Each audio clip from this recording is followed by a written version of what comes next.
सबको जय मसीह की, प्रभु यीशु मसीह की पवित्र हजूरी में आप सबका स्वागत है। आइए मेरे प्रियो, हम परमेश्वर के वचन की ओर चलते हैं और एक वचन को पढ़ेंगे जो कि हमें मिलता है यिर्मयाह नबी की पुस्तक उसके 17 अध्याय के 7 वचन।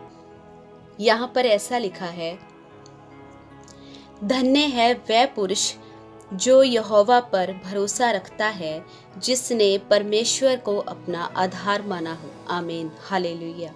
देखिए मेरे प्रियो, ये कितने ही अद्भुत और श्रेष्ठ बात है कि परमेश्वर का वचन उन सबको धन्य कहता है जो उस पर अपना ईमान रखते हैं। इसके साथ ही मेरे प्रियो, मैं एक और वचन को पढ़ना चाहती हूँ जो कि हमें मिलता है नीति वचन उसके 3 अध्याय के 5 वचन में, जो कि इस प्रकार है, तू अपनी समझ का सहारा ना लेना, वरन संपूर्ण मन से यहोवा पर भरोसा रखना। आमीन, हालेलुया। देखिए मेरे प्रियो, यहाँ नीति वचन में भी हमें अपना संपूर्ण भरोसा परमेश्वर यहोवा पर रखने के लिए कहा गया है। बिना अपनी बुद्धि का इस्तेमाल किए हम संपूर्ण मन से अपने परमेश्वर यहोवा पर भरोसा रखें। मेरे प्रियो, इस परमेश्वर के पूरे वचन में ऐसे बहुत से वचन हैं जो हमें उत्साहित करते हैं कि हम अपना संपूर्ण विश्वास, संपूर्ण भरोसा अपने परमेश्वर के ऊपर रखें, क्योंकि यही सबसे उत्तम और श्रेष्ठ बात है परमेश्वर की दृष्टि में भी, कि मनुष्य अपना संपूर्ण विश्वास अपने परमेश्वर के ऊपर रखे। क्यों मेरे प्रियो, क्यों परमेश्वर का वचन हमें अपना संपूर्ण विश्वास उसके ऊपर रखने के लिए कहता है? मेरे प्रियो, परमेश्वर जानते हैं कि मनुष्य का जीवन बहुत ही मुश्किलों से, परेशानियों से घिरा हुआ जीवन है, जिसका हल मनुष्य अकेला नहीं ढूंढ सकता, जिसका सामना मनुष्य अकेला नहीं कर सकता। इसीलिए मनुष्य को एक सुप्रीम पावर की ज़रूरत है जो इन सारी मुश्किलों का हल कर सके, और वो सुप्रीम पावर खुद परमेश्वर है। हालेलुया। जब आप अपने संपूर्ण मन से परमेश्वर पर, उसके वचन पर विश्वास करते हैं तो क्या आप जानते हैं कि परमेश्वर आपकी तुलना किससे करता है? आइए हम इस वचन को पढ़ेंगे यिर्मयाह 17 अध्याय के 8 वचन में। यहाँ 8 वचन में ऐसा लिखा है, वह उस वृक्ष के समान होगा जो नदी के किनारे लगा हो और उसकी जड़ जल के पास फैली हो। जब धूप होगी तब उसको ना लगेगी, उसके पत्ते हरे रहेंगे और सूखे वर्ष में भी उनके विषय में कुछ चिंता ना होगी, क्योंकि वह तब भी फलता रहेगा। आमीन, हालेलुया।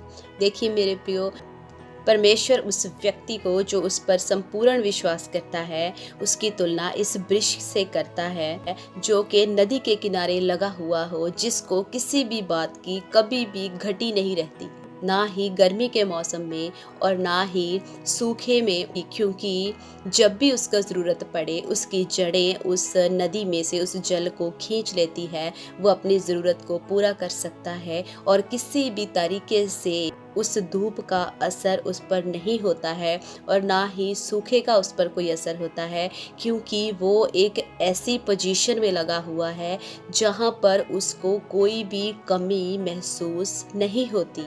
वो कभी भी मुरझा नहीं सकता, कभी भी सूख नहीं सकता, क्योंकि उसको हरा भरा रखने के लिए, उसको फलदार बनाने के लिए जिस भी चीज़ की ज़रूरत है वो तो उसके पास हर समय अवेलेबल रहती है। फिर वो कैसे मुरझा सकता है? फिर वो कैसे सूख सकता है?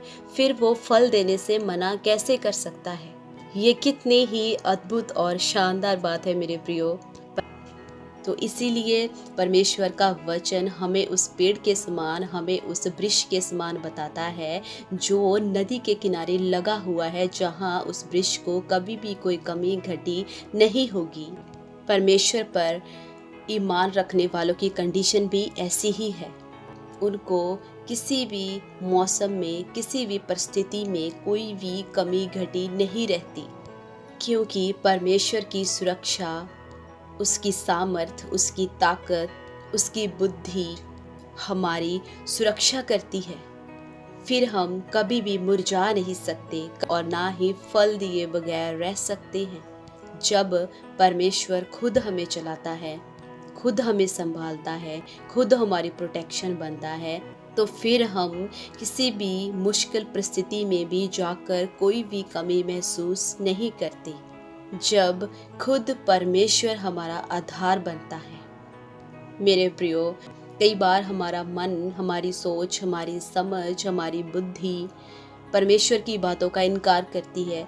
नहीं, ये कैसे हो सकता है, ये नहीं हो सकता, ऐसे कैसा हो सकता है। लेकिन मेरे प्रियो, परमेश्वर का वचन हमें यह भी कहता है कि जो काम मनुष्य से नहीं हो सकते वो परमेश्वर से हो सकते हैं। हालेलुया। सो इसीलिए परमेश्वर कहता है कि तुम अपनी समझ का सहारा ना लेना।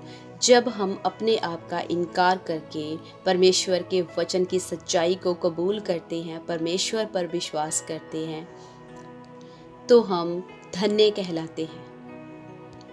आपकी समझ, आपकी बुद्धि, आपका ज्ञान, आपका विवेक, आपकी पढ़ाई कुछ भी कहे, सारी बातों से बढ़कर आप इस बात पर विश्वास कीजिए कि मेरा परमेश्वर जो कहता है वही सच है, क्योंकि उसने कहा है ज़मीन आसमान टल जाएंगे पर मेरे वचन कभी नहीं टलेंगे। इसलिए अपनी सारी बातों से बढ़कर परमेश्वर पर भरोसा रखें, विश्वास करें। अपने मुश्किल से मुश्किल हालातों में भी जाकर वचन को बोलें। परमेश्वर आपके विश्वास के अनुसार आपके लिए काम करेगा। हालेलुया।